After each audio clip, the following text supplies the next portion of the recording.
Welcome those of you joining us for the How to Use Facebook and Pinterest to Find New Guests and Create Returning Guests. As I mentioned earlier, we were up at the Mid-Atlantic show just outside of Baltimore this Sunday through Tuesday. Had a great time talking with our Innkeepers. Just got back actually from that show. So a quick turnaround and jump on this webinar. But had a great time talking with Innkeepers about social media, hearing some of their success stories as well as some of their challenges. And going to actually talk to a lot of the points we talked about to several of you up at the show on today's webinar. So it'll be a little bit more in-depth dive into those things. So welcome. We're going to go ahead and get moving pretty quick. We're going to try to keep today's session to around 30 to 45 minutes. As I'm sure many of you have check-ins coming in here shortly, or hopefully you do, around 3 or 4. So let's get going and see what we can learn today about how to better use social media. Specifically reference the Governor's House Inn and some of the information we sent out. So you're going to see their example used throughout today. But as a throw out to our Florida Innkeepers, we wanted to throw this Let's Dive In graphic in there for you. So wanted to make sure you knew you were welcome on today's call and have a little bit of love. And we all wish we were down there with you, snorkeling, scuba diving, taking underwater photography. But Facebook and you're in. We'll just kind of set it up a little bit for you today. I'm sure this is a lot of things you all know, but Facebook announced several months back actually that they had officially passed the 1 billion users mark. We know that our target market is out there. We know that the people we want to be staying at our inns are out there on this social media platform, and it's a great opportunity to connect with those people. But anytime you get on a platform and have the opportunity to connect with 1 billion people, it's a little mind-boggling, but it really shows the strength of the platform, and compared to some of the other platforms, it really shows that it's a place to focus your time and your energy at, which is one of the reasons we really bring up that point. Out of those 1 billion users, the two most active age groups are the 18 to 25-year-old market, which I would guess many of you wouldn't really consider your target market, but the second most active age group is the 45-plus market, which I would guess is where the majority of you are going to be focusing your time. So knowing that there are that generation that really falls into your target market is one of the most active age groups there, it really makes it a priority. We see inns that are all over the map as far as how they're using social media. Some of them are posting daily, using it really well. It's an active part of their marketing strategy, and they're doing a great job. Others don't really feel like there's an opportunity for them there and maybe haven't adopted it. But just because you're not using it doesn't mean that's a good excuse. We know that the target market's there. We know that people are there. We know they're looking for information on rooms, planning their vacation, and we know we can drive bookings through that as a marketing platform and a great way to connect with our guests, which we're going to dive into some of those things a little bit more in depth today. This is a lot to cover. It's a lot to cover in 30 to 45 minutes. So I'm going to talk fast. I'm going to move quickly, and if there's anything we can connect on more in-depth on a one-on-one basis, please let me know that, and we'd be happy to share some more information with you there. First thing we want to look at is how we use Facebook.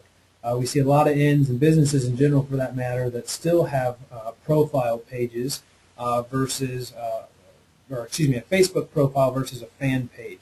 Facebook profiles for businesses is actually against Facebook's terms of service, and if they want to, they can terminate it at any point. So you could do all this work, you could get all these friends on your Facebook profile, and they could shut you down because it's technically not within their terms of service for businesses to have profiles. So individuals, people, should have profiles.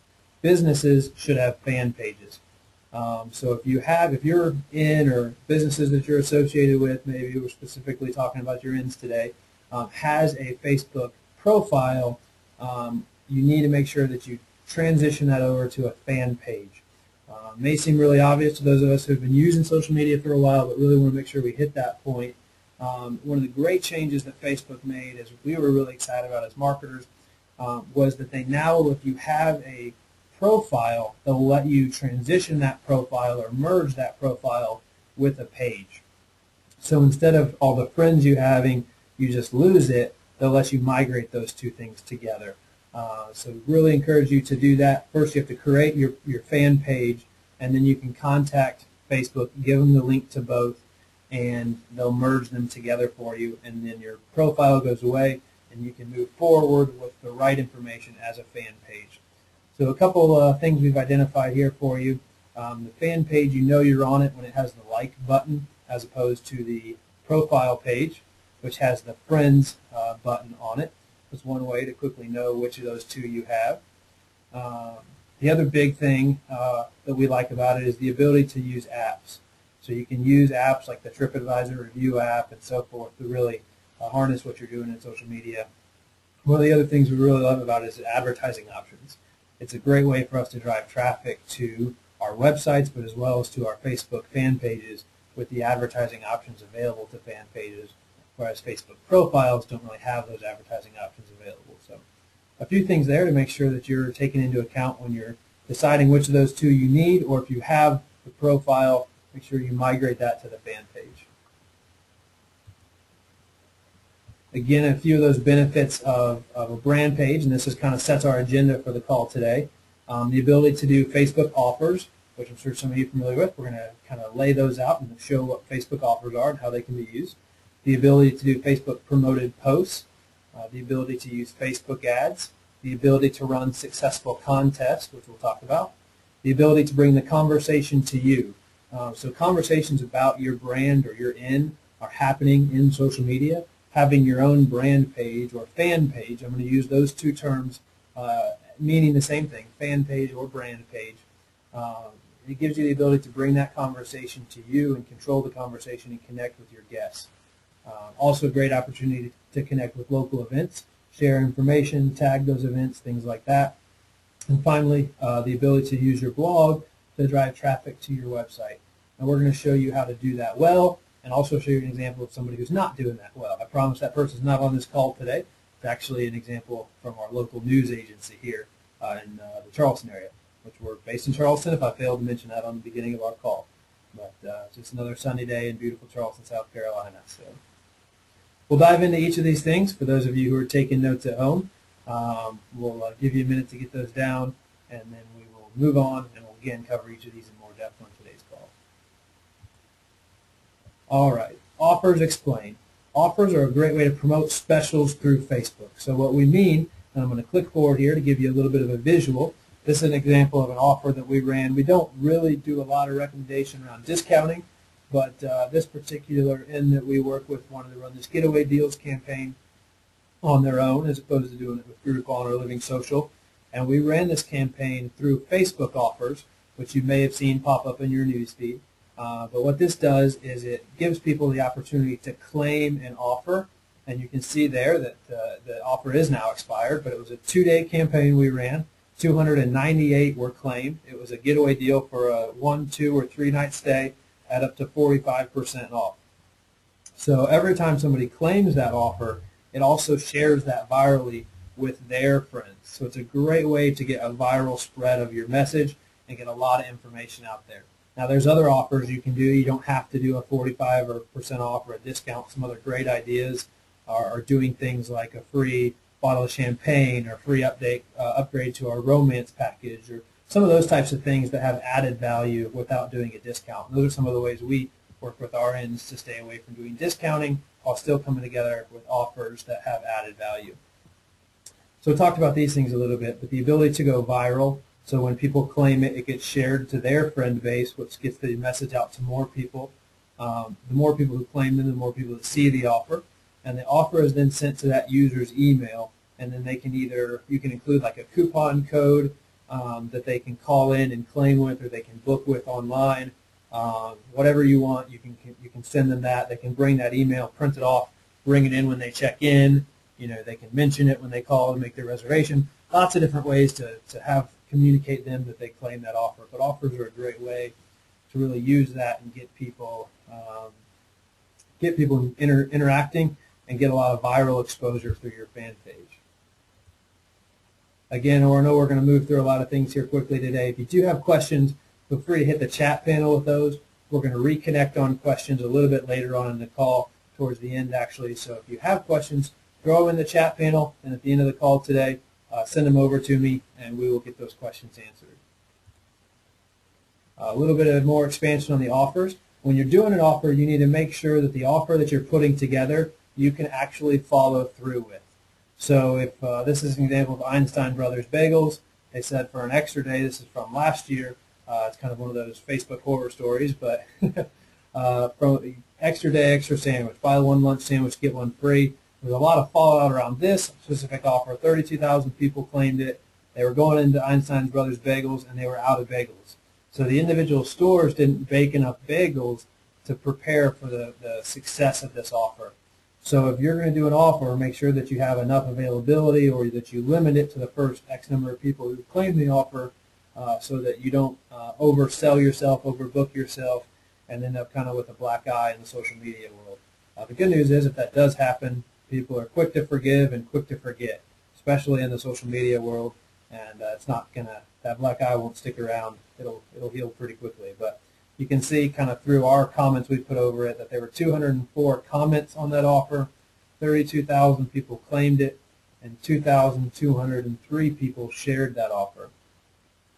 So great success story, but also a bit of a fail story, knowing that they didn't have the inventory that day to meet the demand that they created. So, moving on to promoted posts. Promoted posts are a great way to get your message spread to more people. So if you've written a great post on your page, maybe it's a last-minute availability you have this weekend, maybe you're sharing an upcoming event going on in your area, maybe you're sharing an offer that you have pushed, maybe you're sharing a vacation guide you put together, or a blog post that you're really proud of. What a promoted post lets you do is it lets you say to Facebook, hey, we're really proud of this post. We want to promote it to all of our fans. So Facebook made a change about a year ago now, that your updates don't show up to as large a percentage of your fan base as they used to. It's just another way for them to get money. So now if you want the majority of your fans to see a particular post, you have to pay them to promote it. The good news is it's really inexpensive. The price ranges based on the number of fans you have, but really inexpensive, and something we recommend is a great way, one, to drive fan growth and get your message out to new people, but also to, if you have a particular offer you're pushing, is a great way to do that and get that information spread. So if it's not appropriate for the offers that we just talked about, might be a great thing to do, like a last-minute deal, for example. You couldn't do an offer via a last-minute deal because only one person can book that room at the last-minute deal. But it could be a great way to do a promoted post, get a lot of exposure to it, and we've had great success doing that. A lot of times when we post last-minute deals or rooms, if it's Thursday and we have a room that's still available for this weekend with one of our clients, we might throw it out there, do a promoted post, and I mean, it's crazy. Within 10 minutes a lot of times, our end will get a call and that room will be booked up. So a great opportunity to do that. It's also a great way to increase engagement with your page. So getting people to get information, get them back to your page and get them engaging with you. So promoting a post of something fun going on in your area, great way to get comments, likes, shares on that particular post, which is all important because it drives what's called Facebook's EdgeRank algorithm, which is how they calculate who gets their information into people's news feeds. So a great way to get that going for you as well. This kind of shows you an example of a promoted post. This was a promoted post that we ran. We reached 3,600 people. 3,636 people was the paid reach. That resulted in 212 page post shares, 62 page post likes, 55 comments on page post, 49 page photo views, 13 new page likes, 12 link clicks, which link clicks obviously back to our website, driving traffic back to our website, and 2 people talked about us. So we spent $15 to promote this particular post, and we got all of those results for that $15. So when you talk about bang for your buck or return on your investment, we got a huge ROI out of that promoted post that we ran. So, and again, the money that you spend is based on how many fans your page has and how many people you want to see that particular post. So you have a lot of control over that budget, and a great thing to do maybe once, maybe twice a month, depending on how aggressive you're being in social media. Next thing we want to dive into is Facebook ads. So we know that there's a ton of information we could be sharing with you today about Facebook and Pinterest. Obviously, at the beginning of our webinar today, specifically looking at Facebook. One of the things that we hear most often is about driving fan growth, which is why we put together the webinar that we did today specifically around ways that we've had success driving fan growth as well as traffic to our INS websites, as well as that ROI, return on investment, that you'll hear us talk about, and we'll beat that like a dead horse in every marketing webinar we run, is what's your ROI on this campaign, or what's your return on your investment. So that's why you'll see a lot of the things we're doing are wrapped around just kind of a general principle of driving fans and driving traffic and driving bookings. Facebook ads are a great way to target specific groups of people. So it lets you, for example, target people that are age maybe 45 to 65, that live within 30 miles of your inn, that maybe have the interest in vacationing.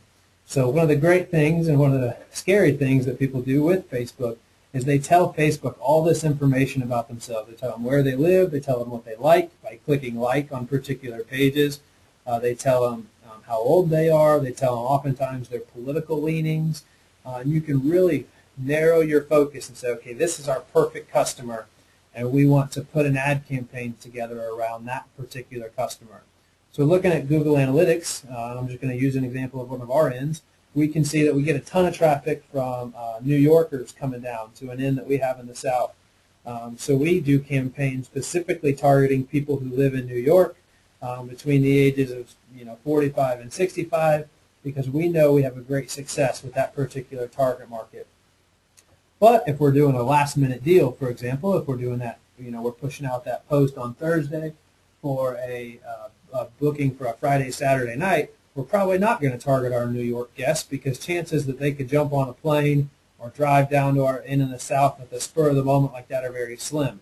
So for that type of ad, we may say, okay, anybody who's within 100 miles of our city, we're going to target this ad to them. So within 100 miles of the city where my inn is, I'm going to run a targeted ad to people that are 45 and older. You may also include only people who like your page already, because they know you exist, and they're probably more likely to convert on that offer than somebody who's never even heard of you before. So a couple ways to do that, but the whole point that we wrap around that is it's a great way to target specific groups of people, and there's a lot of powerful targeting information there. The other thing with Facebook ads is there's a couple ways. You can pay per click, or you can pay per impression. We used to only do pay per click ads with Facebook, but we've had a lot of success lately using their pay per impressions ad side of it and getting more bang for the buck with pay per impressions. So I want to throw that in there as well. They do allow you to set either a daily or monthly or lifetime budget for your campaign. So if it's a campaign you're running for into Continuum, you can set a lifetime budget, or you can just set a daily budget and figure out exactly what's going to fit your specific financial situation and so forth. But you have a lot of control over that. It will also help you know how many clicks you're going to get based on what your budget is. Typically, clicks, depending on where you're trying to do, can range anywhere from 25 cents to a couple dollars. If you're driving to we'll give you this little snippet as well. It's not in my bullet list there, but if you're driving traffic to your Facebook page, you're going to typically pay less for those clicks than you would if you were driving traffic back to your website. So keep that in mind as you're doing your campaigns and you're writing posts on your Facebook page versus your website. If you're really trying to drive traffic to a website, great chance to do that. It's going to cost you a little bit more. If you're trying to drive traffic to a Facebook page and you can accomplish what you want to do with that, it's an opportunity to drive traffic a little bit less expensively. So this is an example of a Facebook ad. So you see here this Color Me Rad 5K. I'm personally a big runner, so always have ads for 5Ks and so forth popping up in my sidebar. The couple things here is that this incorporates the social aspect of an ad. So this is actually a friend of mine's thumbnail photo from their profile. I've blanked out their name to protect their privacy a little bit, but it shows me that here 4 of my friends actually like Color Me Rad. So instead of just an ad for Color Me Rad popping up, it actually says, hey, Matt, your friends so-and-so and so-and-so like Color Me Rad, you should like them too, basically. That's a great way to drive fan growth with an ad. This is a different example of an ad where instead of the like portion up here where it just lists my fans that like that page, this is an opportunity to put your own copy or text in here. So they have their own headline: Campo Marzio Charleston, give brilliantly, make a desk happy and chic. And then you do still see one of my friends that likes their page listed that we blurred out to protect their privacy. But so you still have that social aspect, but you can set your own headline here. You can also set your own descriptive copy here and your own photo here. So you have a little bit more control over that kind of ad, more specifically driving traffic. This would be more about generating page likes. So a couple different ways there to use Facebook ads based on what your goals are. We could spend a whole webinar on contests. We actually have a great blog post y'all should read on our website about how to run a Facebook photo contest well.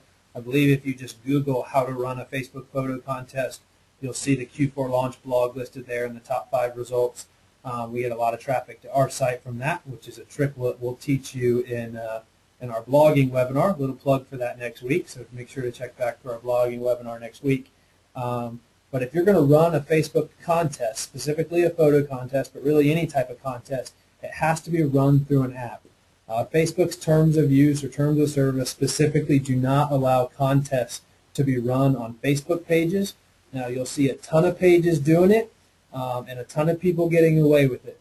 But technically, it's against the terms of service, and technically, Facebook can shut your page down for doing it, which you know how much time, money, and effort you've spent building those pages. So we say that's not a risk we're willing to take, and we encourage people to run that through an app. There's more information on apps in that blog post I referenced. You can also Google apps for running a contest, and you'll find a ton of great information. Contests are a great way to boost a fan base. We ran a campaign.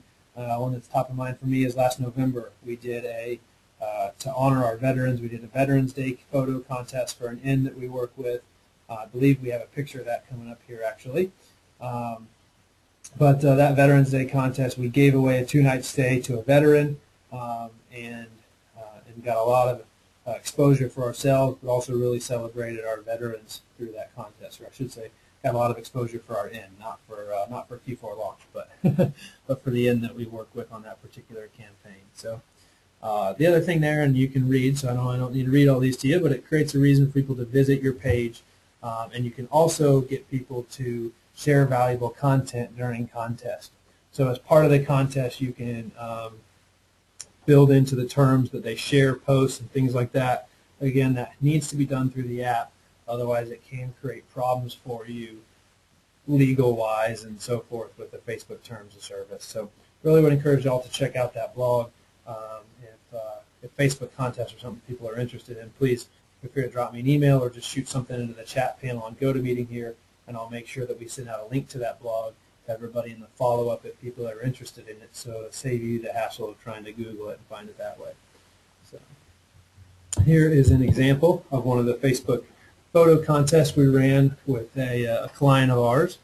Specifically, this one was wrapped around Father's Day. And we gave away a mini big green egg, which some of you are familiar with. If you're not, it's kind of a smoker grill deal. And you shared a photo of your father. It could either be your actual dad, could be your husband, whoever that is, and then the number of likes and so forth that the photos had drove the person who won.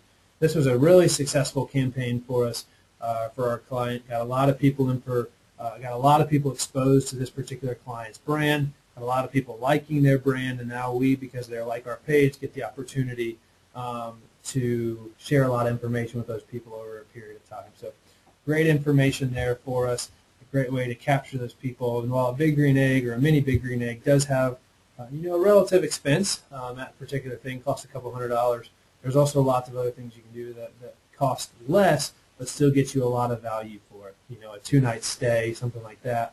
Well, your cost on that's actually relatively low, but you get a lot of value in exchange for it. So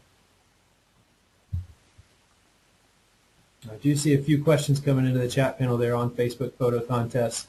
So we'll try to address those questions more in depth in the Q&A time of our call today. One of the other points, switching gears a little bit away from photo contests and ads and all that, was that your brand page really gives you the opportunity to bring the conversation to you. So we know people are talking about your brand. And it specifically tells us, one of the things Facebook will tell you is how many people are talking about your brand.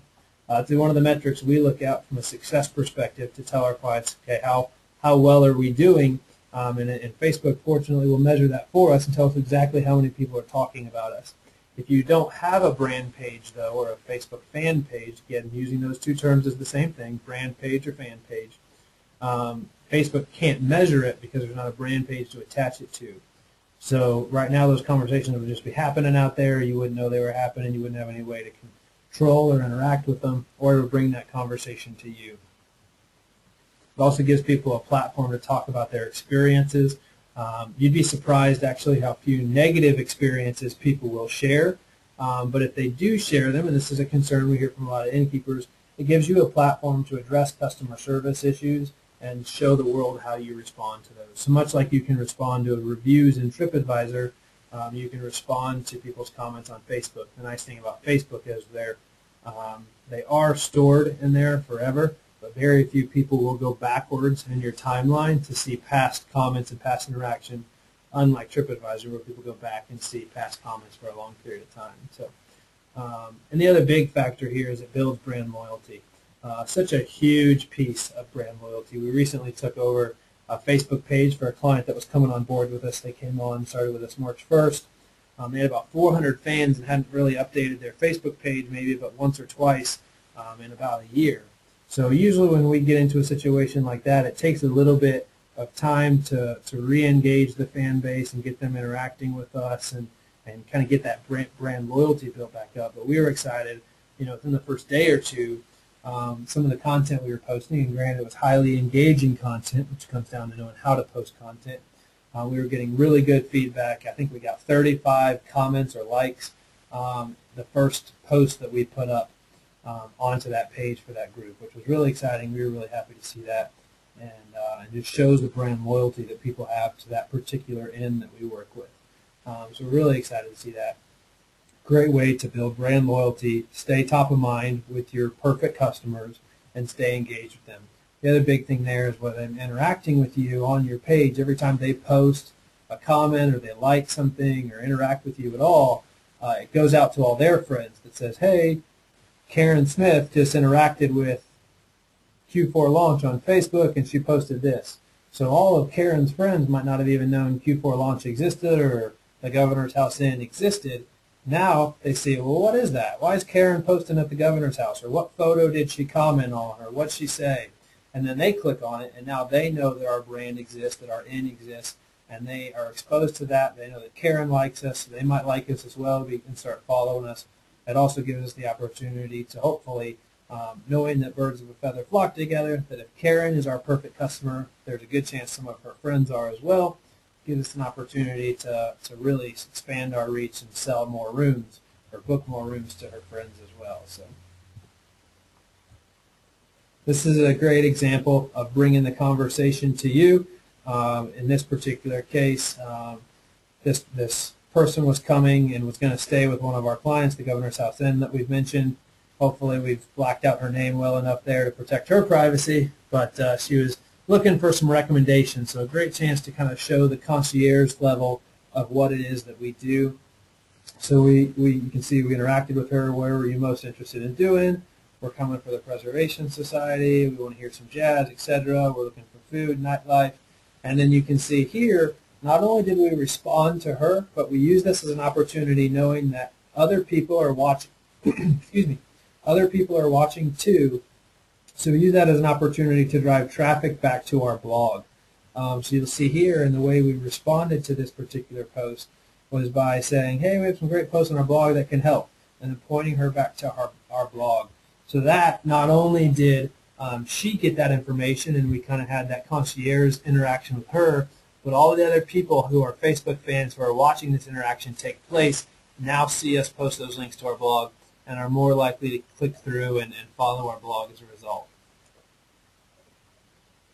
So really great way, one, to drive that engagement, bring that conversation to you, but three, to drive traffic back to your website by utilizing your blog posts to answer questions for people.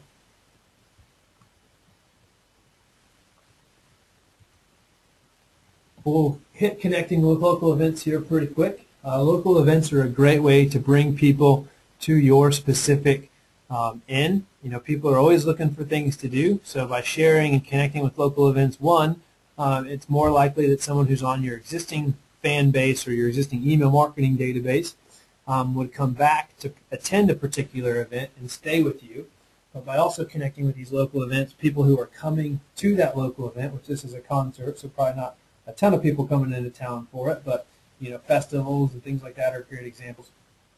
People that are going to come into town for that event probably need a place to stay, and by interacting with that event and sharing their information, you become a resource for them and a place to stay with that. It's also a great way to help your community and support the people that put these events on. Knowing that it's a lot of work to put these events on, we really want to develop relationships with those people and thank them for what they're doing for our community, the way they're bringing tourism dollars in.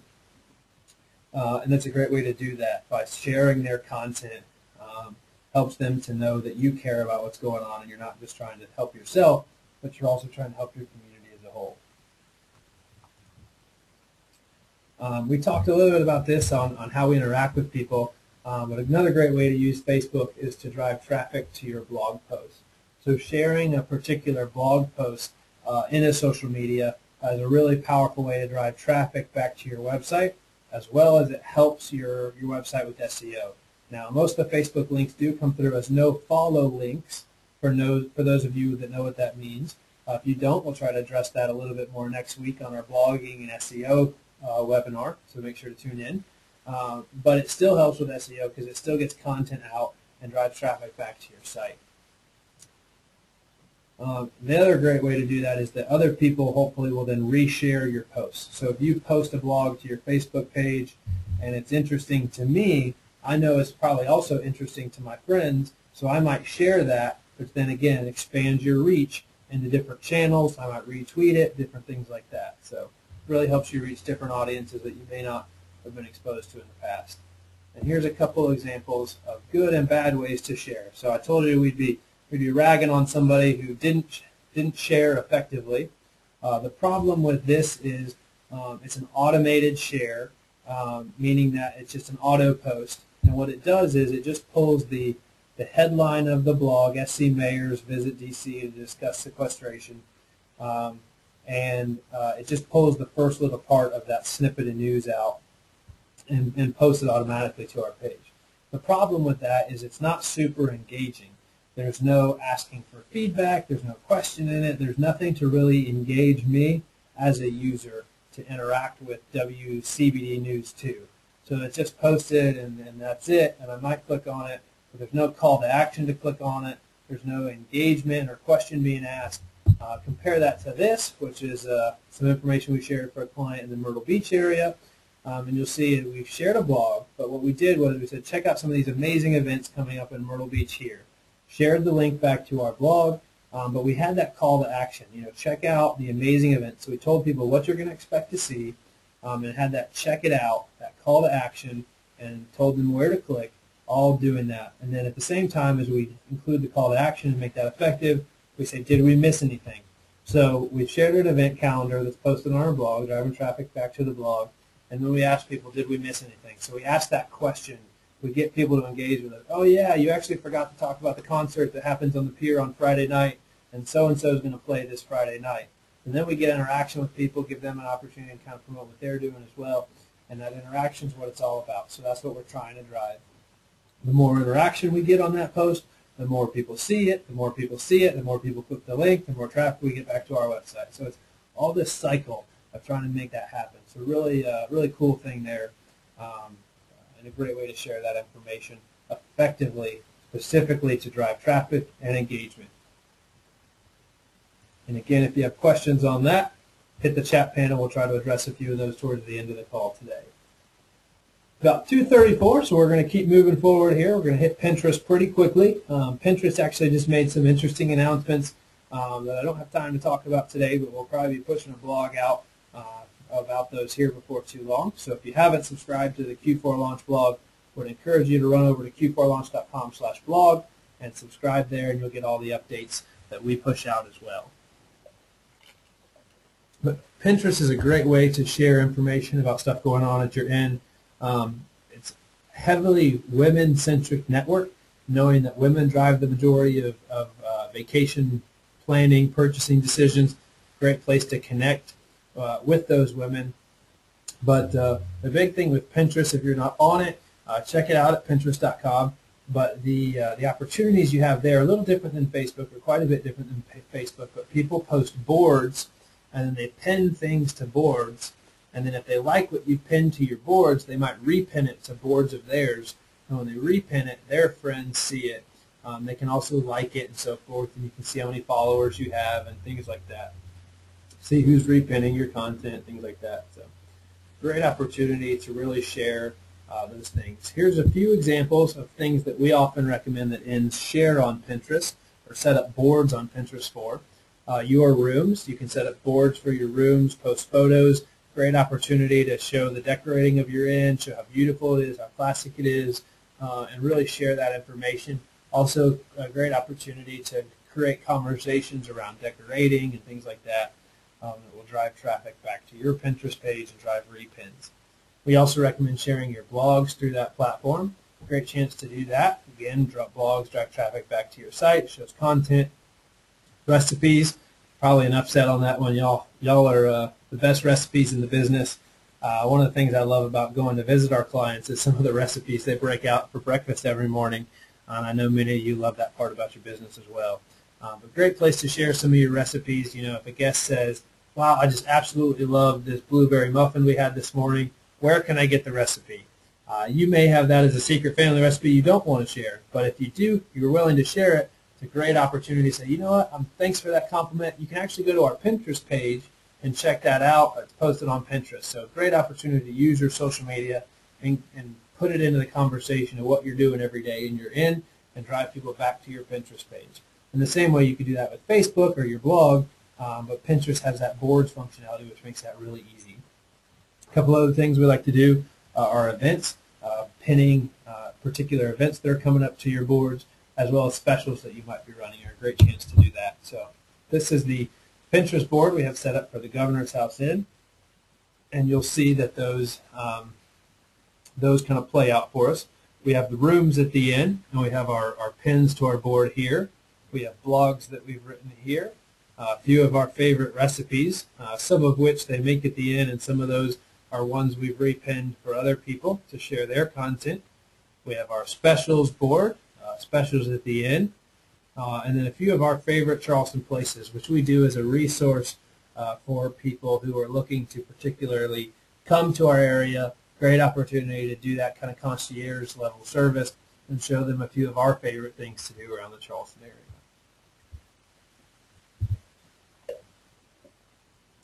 The final step in the process is really wrapping a strategy around all of it. I know we've shared a ton of content today, a lot of information. It's a lot to cover in just the 38 minutes we've been talking so far.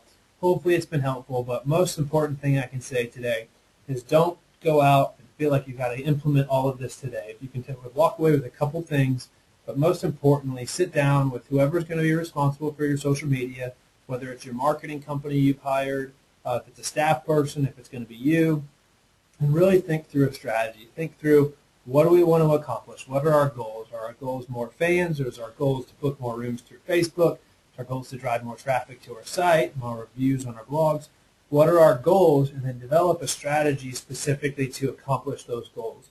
And while all of those goals I just said are very great goals and you'd probably love to achieve all of those, if you aren't in social media successfully today, if you're not actively engaged in that platform, don't overwhelm yourself and set yourself up to fail by saying, wow, Matt, all those goals are awesome. I want to do that. I want to drive more fans. I want to drive more traffic. I want more blog views. I want more rooms.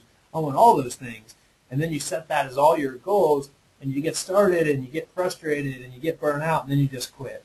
What's more important is to set maybe one or two of those. Pick a couple of those that are building blocks. Maybe you're going to start with, I want more fans and I want more blog traffic. Those are my first two goals. I'm going to spend 3 months going after those. I'm going to put a strategy together to go after those 3 goals, really focus in there, and make sure that you're going after those. Now, once you get in a stride, you're feeling good, things are going well, you're learning, you're in it, maybe then you can expand your goals and take it to the next level and stretch a little bit more. But it's really important to set those goals and set realistic goals there for you. All right, this week's homework, stick around. We're going to touch on the homework, or then we're going to jump on the chat panel. I see this flashing light over here on my monitor telling me I've got things in the chat panel I need to respond to, so we'll get to that as well. Wanted to hit you up with the homework. We're going to email out in our follow-up from today's webinar a link to this white paper that we wrote, how to generate leads with social media. Specifically, when we say leads, we're talking about generating people that are likely to book. So we're going to send you a link to this white paper where you can request and download it.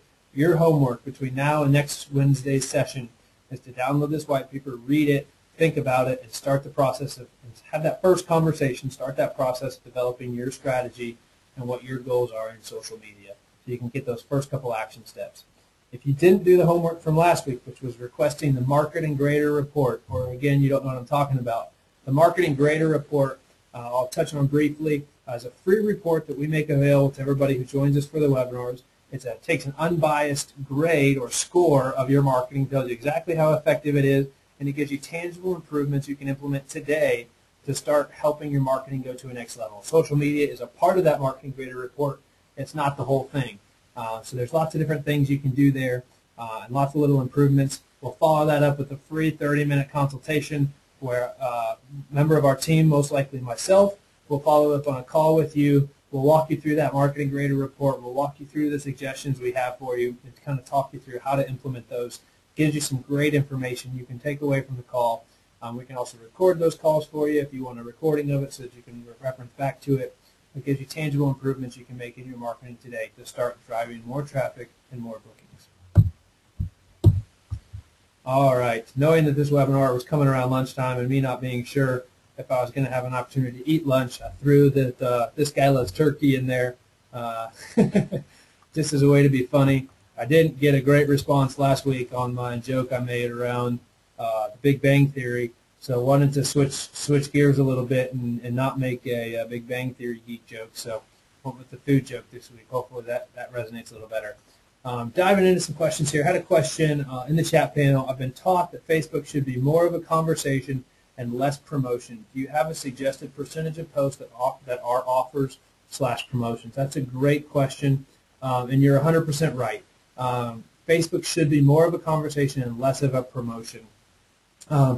But don't get that fused with promoted posts, which we'll address that a little bit. So, 70-30 is probably a good percentage. It used to be 90-10, 90% conversation, 10% promotion. People are starting to get a little bit more creative with the way they do their promotion, so it sounds more conversational. So if you can do that and work it into that, you can do more 70-30. It's also unique to the innkeeping industry because what you're doing, you're promoting a lot of times vacation. And people love to talk about vacation and look at vacation photos and share those. So even though you may be promoting, it still kind of comes off a lot as conversational.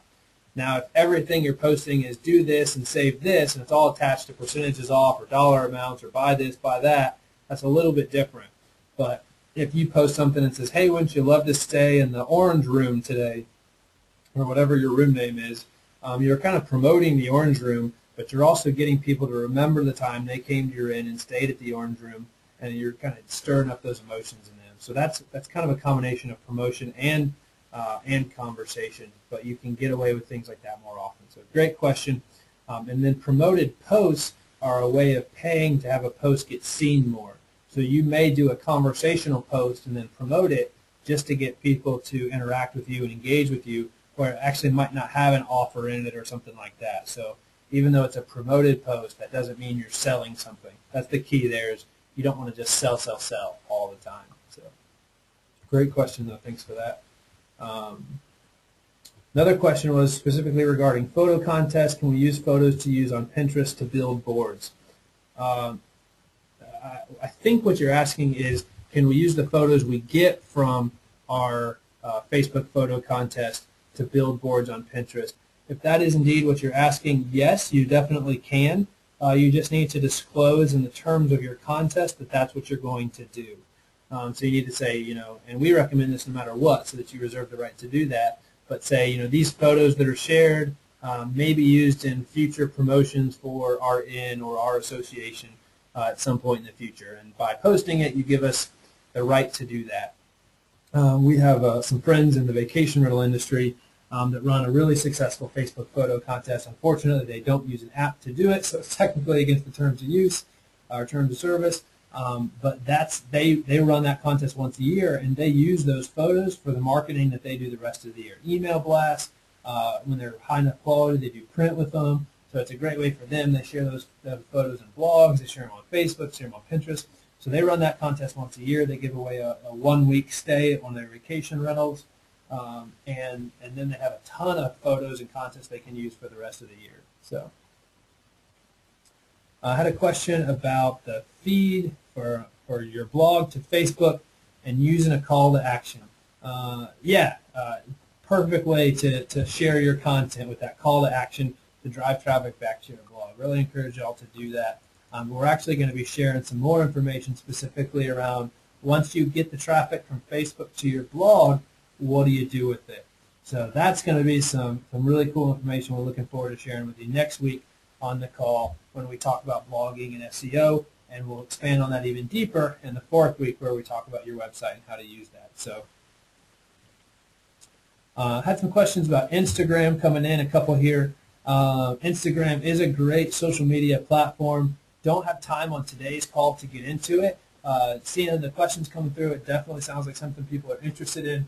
So we can talk about that maybe on a future webinar. Now that y'all have joined us for a webinar, I know for several of you, this is maybe your 4th or 5th webinar you've joined us for. But if this is your first, we will send you notifications when we're doing webinars in the future. Right now, our plan is to always make those available for free. The numbers of people joining us for those are growing, which is increasing the expense, but plan is to always keep those webinars available for you for free. Just as one of the ways we try to help the innkeeping industry, because we believe if we can help y'all do your marketing better, it's going to help the industry as a whole. So we'll keep you guys in the loop, and I appreciate that. If you do ever have webinar suggestions like the Instagram topic, several other have sent suggestions in to me via email this week. We'll try to work those into our schedule coming up for April, May, and get a few of those webinar topics covered. So it is 2:47. Wanted to keep things to 45 minutes today. If you have any questions, I did see a question come in that wasn't complete. It just said, "Hi, Matt, comma." So if that question was from you, please do respond to that, as the whole question didn't come through, just the greeting. Do appreciate you saying hi, but I want to make sure I get your question answered. So I'll stick around for a few more minutes. If anybody has questions, to throw them in the chat panel there. I'm happy to address those. If not, that kind of wraps up the main topic of what we're going to talk about today. One thing I do want to touch base on is our next webinar. Make sure that you put that on your calendar. Excuse my typo there on Wednesday. Lord knows I don't know how to spell. But becoming best friends with Google, easy steps to more effective blogging and search engine optimization. I've kind of thrown out a few teasers throughout the call today about a few things we're going to be talking about. Make sure you join us next Wednesday, March 20th, 2 p.m. Eastern Standard Time, 11 a.m. Pacific Standard Time, which I believe is 1 p.m. Central Daylight Time, as I know a few of you are joining us from that time zone. So check us out next week. We'll send you an email reminder. We'll send you an email with the YouTube recording of today's call, as well as an opportunity. If you want the Marketing Grader Report, you need to email me, but we'll send you out the homework from today as well. So thanks, everybody, for joining today. We'll stick around for a few more minutes to answer specific questions. If we don't see any more questions come through, then I'm going to sign off, and got some other work to get to with some of our other favorite innkeepers. So thanks again, everybody. We look forward to talking to you soon.